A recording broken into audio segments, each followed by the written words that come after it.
Welcome back to another video, and it is with great sadness that we start this one with some bad news. So Monday of last week we noticed that one of our goats was going downhill. She'd lost quite a lot of weight, didn't seem herself, so we gave her a dose of medication that the vets recommended. So Grace took care of that, and she actually picked up for a good couple of days, well, longer than a couple of days actually. Seemed to be recovering, went back to what we thought was pretty normal. And then I realised on Friday morning she seemed to have dropped off even more rapidly than when we first realised on Monday. So I took her over to the vets, and unfortunately, after picking up again, so the vets give her some medication, took some samples for testing and things, and we thought she was fine. She actually stood up of her own accord. She was eating like a teenager. She was doing amazing.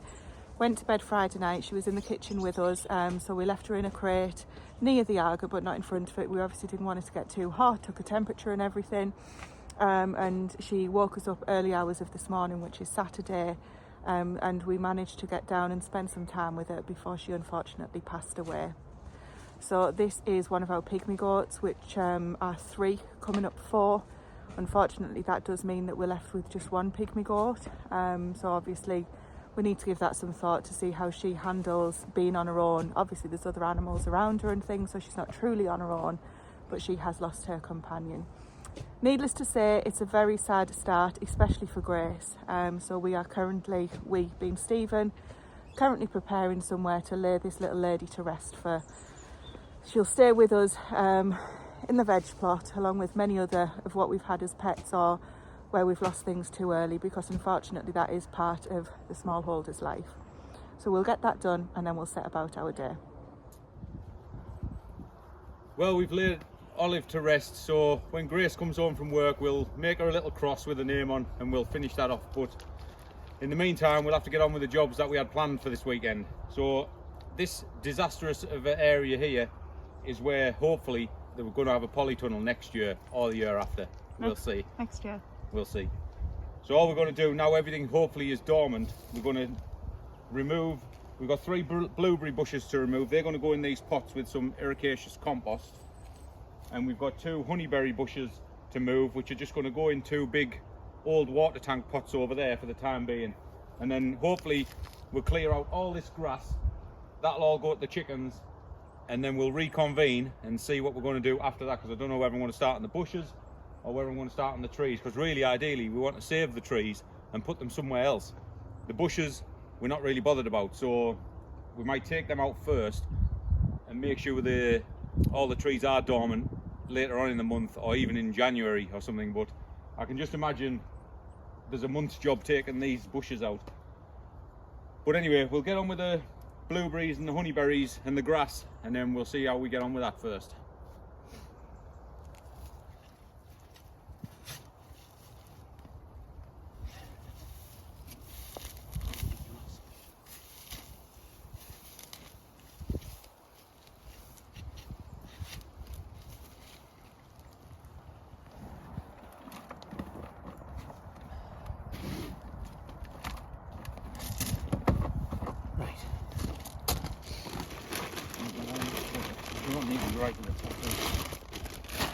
Now we buy more and top them up in the spring.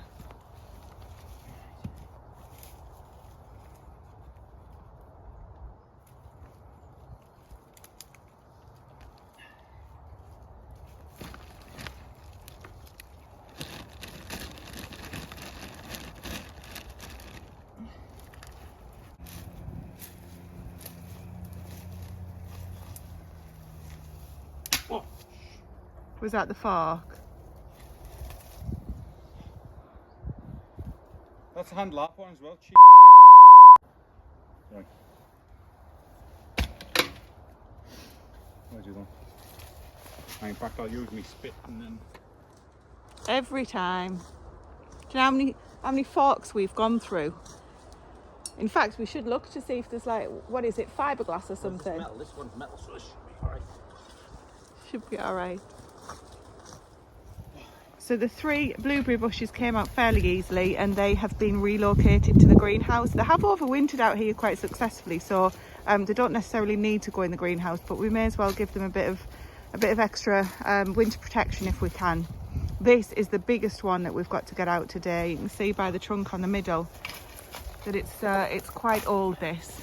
However, I do want to get this covered up with some form of netting, because every year the birds get to the berries before us. I think we've had three berries off it in 3 years, so it does produce really well, but the birds absolutely love this.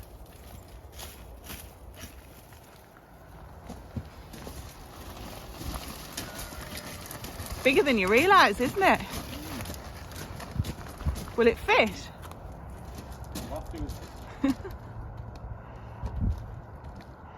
So Stephen went and grabbed some horse manure, because this honeyberry doesn't need to be, from what research I've done, doesn't need to be in ericaceous soil or ericaceous compost, which is just as well, because those 3 tiny bags cost us £20. So, oh, the sun's coming out. So we'll get this one put into here, get the other one out, and then that's hopefully a good job done. Any good near the gate. Well, that was easier than expected. About 20 minutes.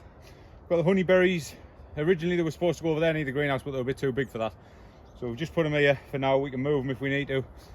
So there's the honeyberries in there. The blueberries are in the greenhouse.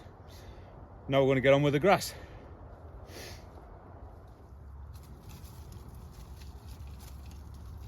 What is it? As much as I can get out of that.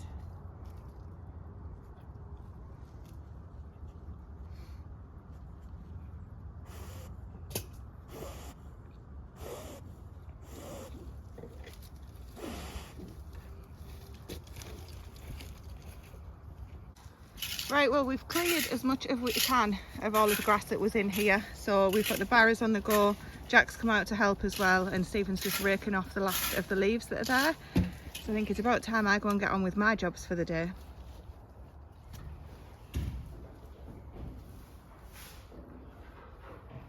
Come on, then.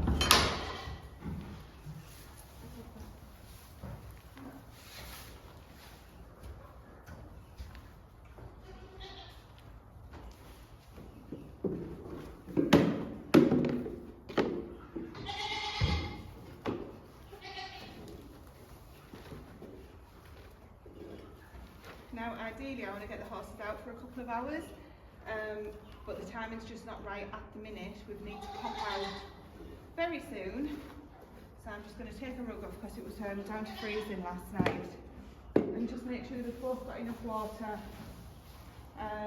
She's grumpy with a rug, aren't you?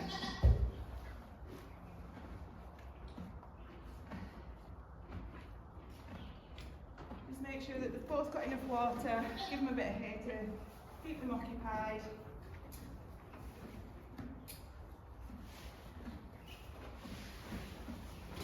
And the treat balls. I'm going to leave that rug there because she's going to need it back on tonight.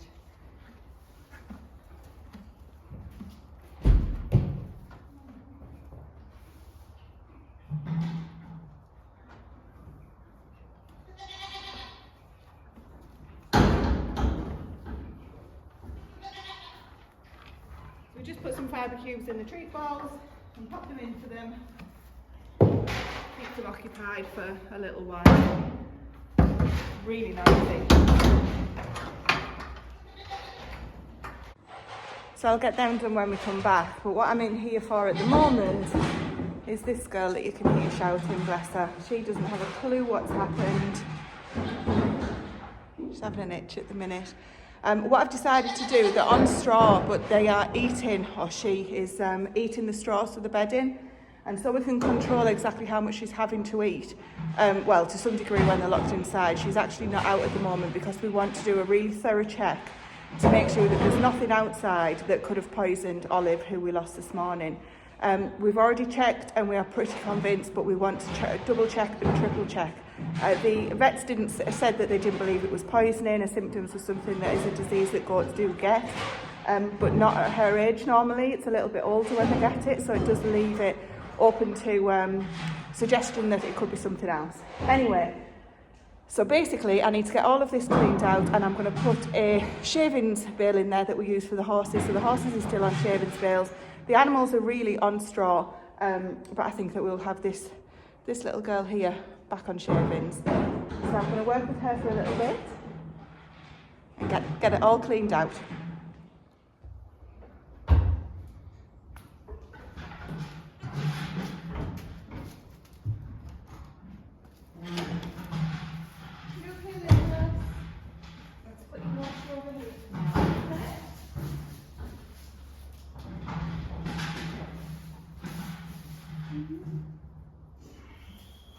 Going on here. You're escaping.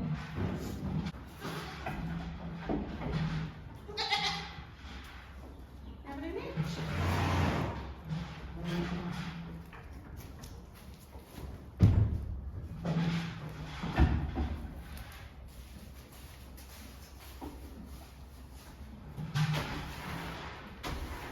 All this stuff here. This is all yours. I know that because all it wasn't coming up here.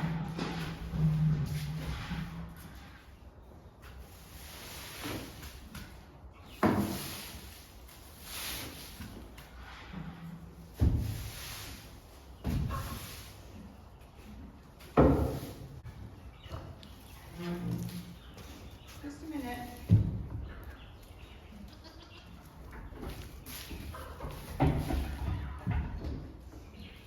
Put it over here. Nice clean spot. There you go, lass. Now it goes without saying that we're obviously concerned that anything that the other goat died of, this goat may be having, she may be affected, I'm trying to say. And I don't mean from a being lonely point of view, I mean from the point of view that she may have whatever it was. So we've done everything that the vet's recommended in terms of making sure she's up to date with a wormer, which is a duo combination one. So obviously we've done all of that, making sure she's hydrated, got access to water. I mean obviously we have that anyway, but it is something that the vets ask and check. And that's one of the reasons I'm taking the straw out. The vet didn't recommend that, but it's just something that was on my mind. You know, if she's filling up on straw, empty calories essentially, although it's a kind of fibre, it's, you know, it's no good for her.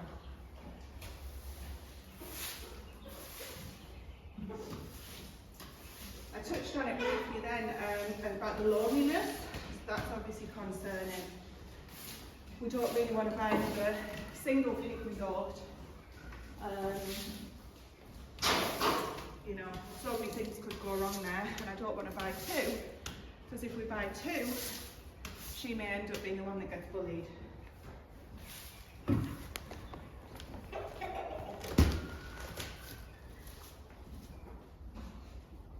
So I think what we're going to have to do for now is keep an eye on her.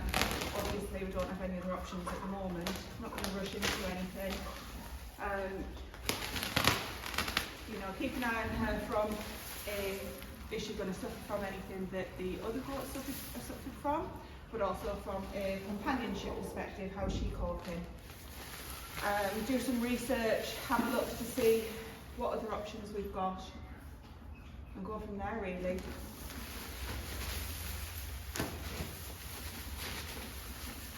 She is, when she goes outside here, she is in the same paddock, albeit separated as where the sheep are.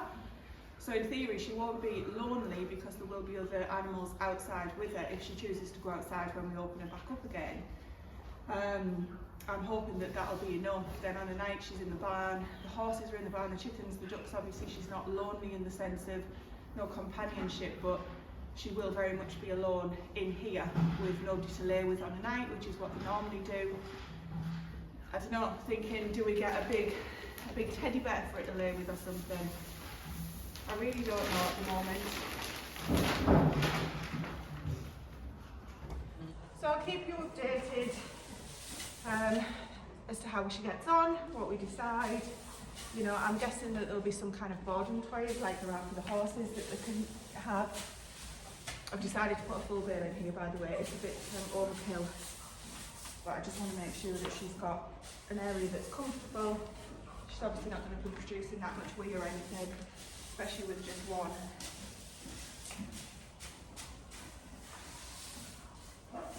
And also with it getting colder, so that she's got plenty of places that she can curl up to if she chooses to.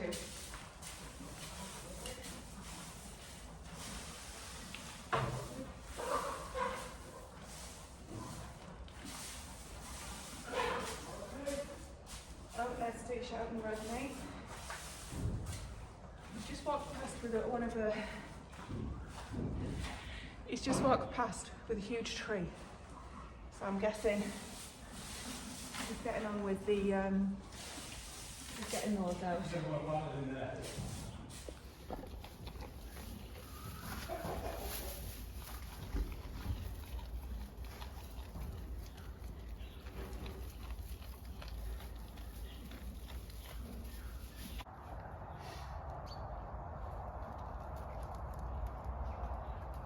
Decisions. So the root on this tree is far too big for us to be able to plant. Obviously the size of the hole that we would need to dig to get this extended root is going to be ginormous. Does anybody know, I mean at the moment we can leave this bare root, but does anybody know if we can sort of trim these roots back, or will that kill it off? It looks like it's got a bit of a fungal infection or something there, doesn't it? Oh dear, that doesn't look good. This is the one that mini snap. We're not even sure if it'll even survive being taken out like this, to be honest, but needs must, you know, for the bigger picture of what we're trying to achieve. So Stephen's just saying where he's thinking about putting it is, I mean, everywhere around here is really, really stony, so you can't get a fork in the ground. So that's going to be the first problem. But we need to understand that all of the trees that are coming out we want to try and save. Some of them we're going to put on the riverbank possibly, but we need to know, you know, how much of the roots can you damage before it's too late. So I guess there's probably only one way to find out, but please do let us know if you've got any experience with this. You know, I can Google as well, but if anybody's actually got any experience with it, that would be super helpful.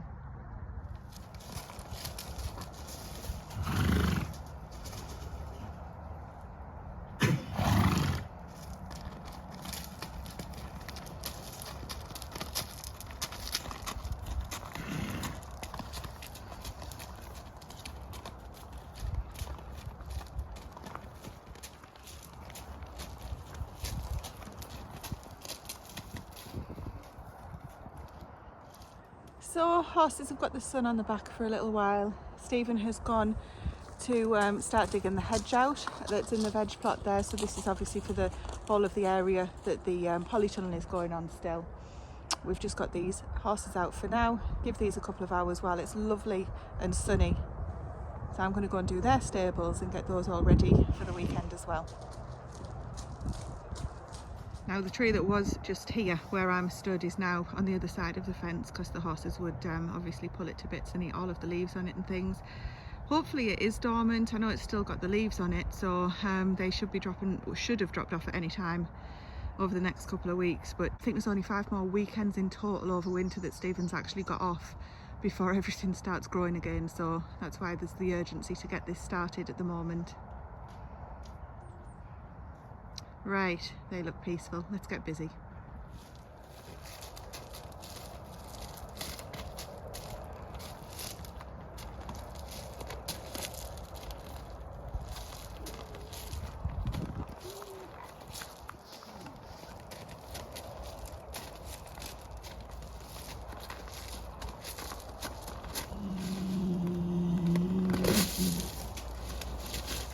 Good girl, it's okay.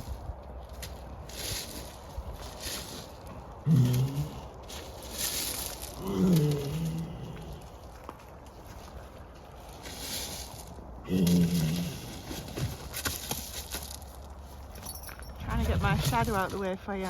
Well done, Miss Lydia.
Well, that's better. 2 stables done. So Lydia's looks like this because, as I've mentioned before, she's got the carpets at the entrance of the barn. Looks unsightly, but it does her the world of good. Gives her a bit of confidence that her feet have got something to grip to, and that's exactly what this little runway to her bed is. So when she comes in, she doesn't panic thinking she's going to slip on the rubber matting, which it's aged rubber matting. And as you'll know, if you've got anything like that, it can get quite slippy, even with just the sort of the damp air. So that's why she's got that little runway. And then Sonic is all done just with a fresh bed at the back. Lydia had a fresh bed the other day, that's why hers is a slightly different colour than Sonic's today. So I need to get this second barrow emptied because it was only 2 barrows today. I wasn't taking all of Lydia's bed out, whereas I took all of Sonic's out. And then this is food for the garden for next year.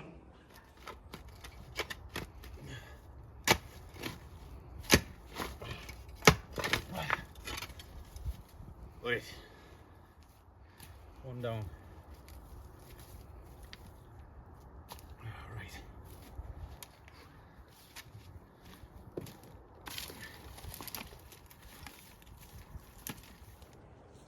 Well, I didn't expect this much sun today. It's absolutely lovely. So, bit of a turn up for the bucks. I've come back over here after I finished the horses, brought Stephen a cuppa, and he's took out quite a lot. Already we've got rid of, I'll show you in a sec, one of the hedges, a couple of trees and things. I'll let Stephen tell you. But we've also ran into a bit of a problem.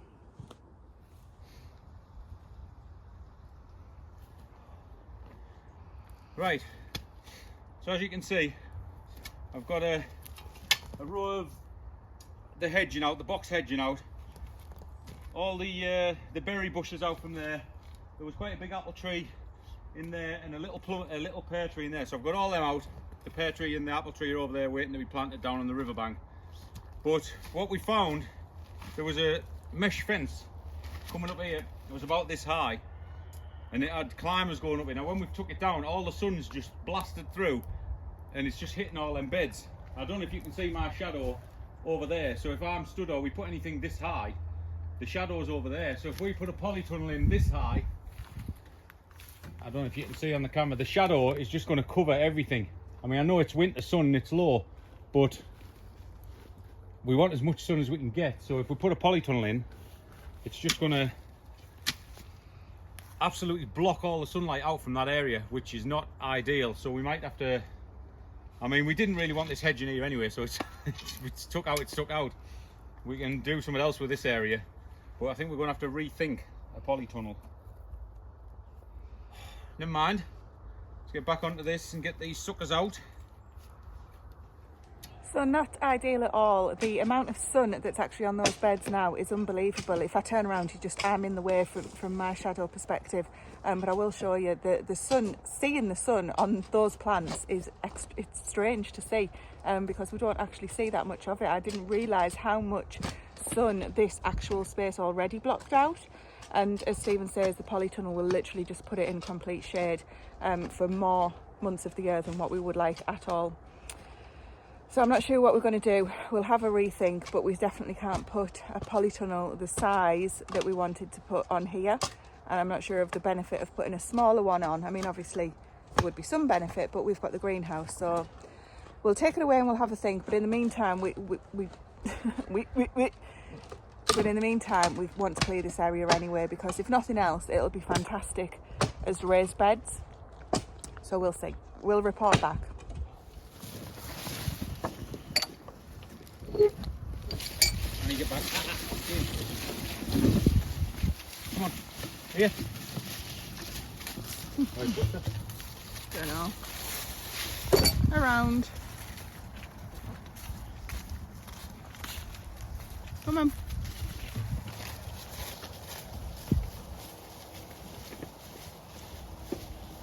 Annie, come on.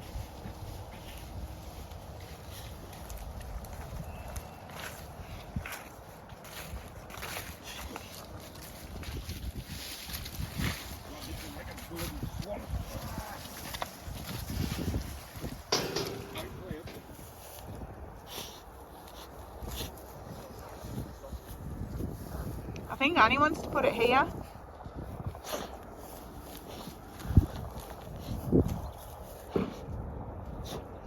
What you doing, miss? Miss?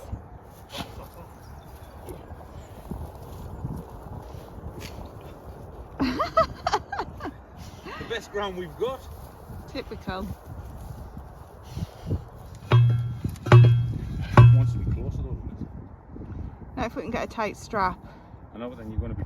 It's got loads of play on it.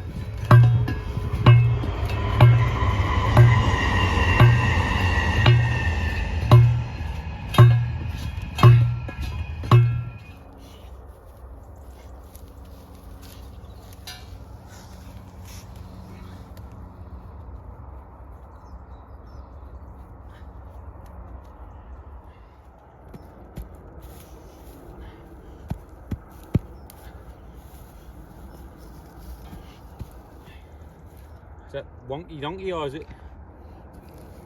My eyes are wonky donkey anyway.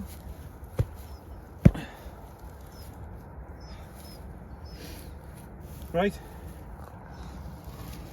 It's 2 trees, hopefully successfully replanted on the riverbank. We'll see how they go next year. Woo! Boost. Look at the colour of your paws. Miss? Well, Stephen has headed inside. He has done so much physical work today. He's gone to get a nice hot shower and rest his aching body. So I've just been to check on the horses and make sure the little goat that we've got there in the barn is okay as well. You can hear her, she's shouting because she's seen me now. Everybody seems okay at the moment, but it does make you think, you know, how big. I'm stood here talking to you now and I've got Annie at the gate looking at me, wagging her tail, waiting for me to go and see her. And it just does make you think how big of an impact these animals have on our lives. You know, it's not just the humans, it's not just about the vegetables. The animals are a huge part, and I know that we raise animals for meat because we're self-sufficient from a meat perspective. As you guys know, we do that with the utmost respect, care, love, you know, care in hand and everything that we can do from that perspective. But we are meat eaters, so we do know where our meat comes from. And we also raise them for pets and for companionship, not just to each other, but to us. So, you know, they're all around us. Whatever we're doing, we're with one of the animals. So it's really, really sad to see the loss of Olive this morning. Difficult for everybody, but, you know, it's been nice to be able to get outside and to get some work done outside today so that we're not just stuck inside dwelling on things, because I don't think that's good for anybody, is it? So, yeah, huge respect to the companions in our lives that have got 4 legs. Not always 4 legs, I guess. People have different types. So thank you for watching. I'm going to go and get the last bits of jobs that I need to get done. I've got the tools to get put away, things like that, and then we will have a nice peaceful night. We'll lay Olive's little cross that we've done to rest as well, and we'll start again tomorrow. Do you want to join me in the kitchen garden tomorrow? Because that's my plans. I'll talk to you later. Hello, Miss.